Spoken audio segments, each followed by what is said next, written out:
სამი უშედეგო მცდელობის შემდეგ ვატიკანის ცაზე შავი კვამლი თეთრმა ჩაანაცვლა, რაც იმას ნიშნავს, რომ კათოლიკურ სამყაროს ახალი მეთაური ჰყავს. კარდინალებმა რომის 267 პაპი აირჩიეს, გლობაზე იმად უკვე გადაიქცა. წმინდა პეტრეს მოედანზე შეკრებილი მორწმუნეები ახლა პაპის ვინაობის გაგებას და ბაზილიკის აივნიდან მის მისალმებას ელოდებიან.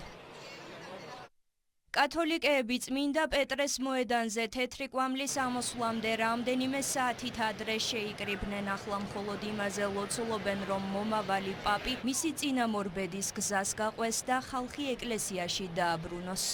ღმერთი ჩემს ცხოვრებაში ყველაფერია, რომის კათოლიკური სამოციქულო ეკლესიის წევრი ვარ. შესაბამისად ჩემთვის აქ ყოფნა და პეტრეს მემკვიდრის არჩევის პროცესში მონაწილეობა ბევრს ნიშნავს. დიდი იმედი მოქვს, რომ გვეყოლება პაპი, რომელიც ფრანცისკეს გზას გააგრძელებს. სურს მომავალი პაპი ფრანცისკესავით ღია და ლიბერალი იყოს.